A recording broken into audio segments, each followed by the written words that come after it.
ಇತ್ತೀಚೆಗೆ ನಾವು ವಾಸವಿ ಕನ್ವೆನ್ಷನ್ ಸೆಂಟರ್ನಲ್ಲಿ ಒಂದು ಮದುವೆಯ ಕಾರ್ಯಕ್ರಮವನ್ನು ನಿರ್ವಹಿಸಿದ್ವಿ. ಬೆಳಗ್ಗೆ ಹುಡುಗಿಯ ಮನೆಯವರು ಬರುವ ಮೊದಲೇ ನಾವು ಎಲ್ಲ ಸಿದ್ಧತೆಗಳನ್ನು ಮಾಡಿಟ್ಟುಕೊಂಡಿದ್ದು, ಅವರು ಬಂದಾಗ ಆರತಿ ಮಾಡಿ ಸ್ವಾಗತಿಸಿದ್ವು. ನಮ್ಮ ಶುಭ ಕಾರ್ಯಗಳಲ್ಲಿ ಸಂಪ್ರದಾಯಗಳ ಸೊಬಗು, ಸಂಸ್ಕೃತಿಯ ಪರಿಮಳ ಇವು ತಲೆಮಾರುಗಳಿಂದ ಸಾಗಿ ಬರುತ್ತಿರುವುದನ್ನು ಕಾಣ್ತೇವೆ. ನಿಜಕ್ಕೂ ಇವೆಲ್ಲ ಪವಿತ್ರ ಆಚರಣೆಗಳ ಅದ್ಭುತ ಕ್ಷಣಗಳು. ಒಳಗೆ ಬಂದ ಹುಡುಗಿ ಮನೆಯವರು ನಾಂದಿ ಶಾಸ್ತ್ರ ಮಾಡಿಕೊಂಡ್ರು. ನಂತರ ತಂದಿರುವ ಒಡವೆ ವಸ್ತ್ರಗಳನ್ನು ದೇವರ ಮುಂದಿಟ್ಟು ಪೂಜೆ ಮಾಡಿ ತಾಯಿ ಮನೆಯ ಮಾಂಗಲ್ಯವನ್ನು ದಾರದಲ್ಲಿ ಪೋಣಿಸಿದ್ದಾಯಿತು. ನಮಗೆ ಎಲ್ಲವನ್ನೂ ಕೊಟ್ಟ ದೇವರಿಗೆ ಮೊದಲು ಸಮರ್ಪಿಸಿ ನಂತರ ನಾವು ಬಳಸೋದು ವಾಡಿಕೆಯಲ್ವೇ? ನಂತರ ಹೂವಿಳ್ಯ ಕಾರ್ಯಕ್ರಮ ನಡೀತು. 4-5 ಸಾಲುಗಳಲ್ಲಿ ಹೆಣ್ಣು ಮಕ್ಕಳನ್ನು ಕೂರಿಸಿ ಹೂವಿಳ್ಯ ಮಾಡಿದ ದೃಶ್ಯ ನಿಜಕ್ಕೂ ಬಹಳ ಸುಂದರವಾಗಿತ್ತು. ಹಿಂದೆಲ್ಲ ಮದುವೆಗೆ ಬೇಕಾದ ಅರಿಶಿನ ಮನೆಯಲ್ಲೇ ಕುಟ್ಕೊಳ್ಳೋದು, ಹಪ್ಪಳ, ಸಂಡಿಗೆ, ಉಪ್ಪಿನಕಾಯಿ ಇವುಗಳನ್ನೆಲ್ಲ ತಯಾರಿಸೋದು ಇದೇ ಪದ್ಧತಿ ಆಗಿತ್ತು ಅಲ್ವಾ?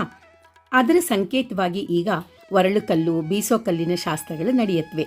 ಈ ಎಲ್ಲ ಶಾಸ್ತ್ರಗಳಿಗೂ ಬೇಕಾದ ಸಿದ್ಧತೆಗಳನ್ನು ಕೂಡ ನಾವು ಮಾಡಿಟ್ಟಿದ್ವಿ. ಸಂಜೆ ವರಪೂಜೆ ಹೊತ್ತಿಗೆ ಬಿಡದಿ ಮನೆಯಲ್ಲಿ ಎಲ್ಲ ವಸ್ತುಗಳನ್ನು ಜೋಡಿಸಿದ್ವಿ.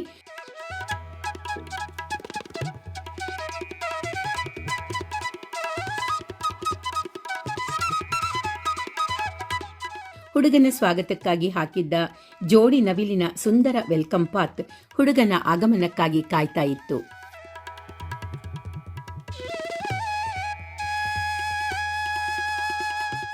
ಬಂದವರನ್ನೆಲ್ಲ ಸ್ವಾಗತಿಸಿ ಹುಡುಗನ ಕಾಲ್ ತೊಳೆದು ಎಲ್ರಿಗೂ ಹಾರಗಳನ್ನು ಹಾಕಿ ಬರಮಾಡಿಕೊಂಡಿದ್ದಾಯಿತು. ಹುಡುಗ ವೆಲ್ಕಮ್ ಪಾತ್ ಮೇಲೆ ನಡೆದು ಬಂದು ದೀಪ ಬೆಳಗಿ ಬಿಡದಿ ಮನೆಯಲ್ಲಿದ್ದ ದೇವರ ಫೋಟೋಗೆ ನಮಸ್ಕಾರ ಮಾಡಿದ್ರು. ವರಪೂಜೆಗಾಗಿ ಜೋಡಿಸಿಟ್ಟಿದ್ದ ಅಲಂಕಾರಿಕ ವಸ್ತುಗಳು ಬಹಳ ಸುಂದರವಾಗಿದ್ವು. ವರಪೂಜೆ ಕಾರ್ಯಕ್ರಮ ಸಾಂಗವಾಗಿ ನೆರವೇರಿತು.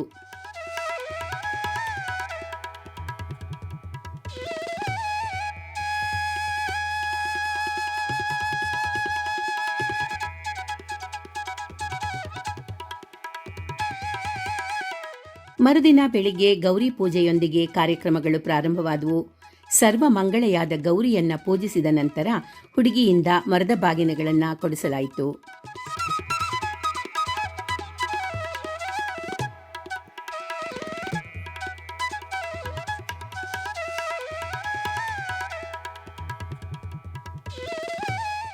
ಈ ಇವೆಂಟ್ನಲ್ಲಿ ನಾವು ಅರೇಂಜ್ ಮಾಡಿದ್ದ ಡಾಲ್ ಶೋ ಪ್ರಮುಖ ಆಕರ್ಷಣೆಯಾಗಿತ್ತು.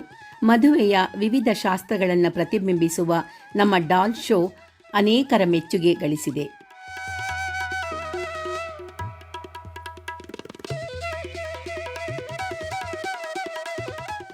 ಗೌರಿ ಪೂಜೆಯ ಜೊತೆಗೆ ಕಾಶಿ ಯಾತ್ರೆಗೂ ಎಲ್ಲ ಸಿದ್ಧತೆಗಳನ್ನು ಮಾಡಿದ್ವಿ. ಹುಡುಗ ಕಾಶಿ ಯಾತ್ರೆಯಿಂದ ಬರೋ ಹೊತ್ತಿಗೆ ಹುಡುಗಿ ದಾರೆ ಪಾತ್ನ ಮೇಲೆ ಚಾದರ್ ಕೆಳಗೆ ನಡೆದು ಹಸೆಮಣೆಗೆ ಬಂದ್ರು.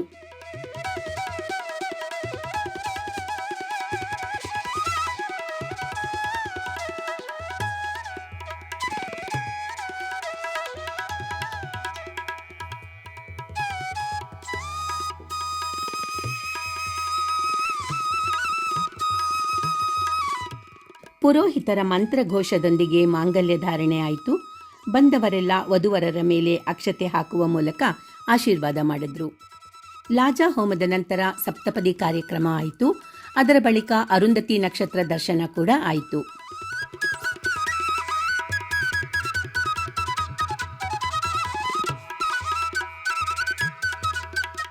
ಹುಡುಗ ಹುಡುಗಿ ಸುಂದರವಾಗಿ ರಂಗೋಲಿಯಿಂದ ಅಲಂಕರಿಸಿದ ಎಲೆಯ ಮುಂದೆ ಕುಳಿತು ಭೂಮದೂಟ ಮಾಡಿದ್ರು. ಹುಡುಗಿಗೆ ಉಡಿ ತುಂಬುವ ಶಾಸ್ತ್ರದ ನಂತರ ಮನೆ ತುಂಬಿಸಿಕೊಳ್ಳುವುದರೊಂದಿಗೆ ಕಾರ್ಯಕ್ರಮಗಳು ಮುಗಿದುವು. ದೇವರ ಕೃಪೆ, ಹಿರಿಯರ ಆಶೀರ್ವಾದ, ಪರಂಪರೆಯ ಮೌಲ್ಯಗಳು, ಕುಟುಂಬಗಳ ನಡುವಿನ ಆತ್ಮೀಯ ಒಗ್ಗಟ್ಟು ಎಲ್ಲವೂ ಸೇರಿ ಸಮಾರಂಭದ ಪ್ರತಿ ಕ್ಷಣವನ್ನು ಅಮೂಲ್ಯವಾಗಿಸಿದ್ದವು. ನಿಮ್ಮಲ್ಲೂ ಯಾರ ಮನೆಗಳಲ್ಲಾದರೂ ಮದುವೆ, ಮುಂಜಿ ಮುಂತಾದ ಶುಭ ಕಾರ್ಯಗಳಿದ್ದಲ್ಲಿ ಅವುಗಳ ಅಚ್ಚುಕಟ್ಟಾದ ನಿರ್ವಹಣೆಗಾಗಿ ಸಪ್ತಪದಿ ಕ್ರಿಯೇಷನ್ಸ್ನ ಸಂಪರ್ಕಿಸಿ.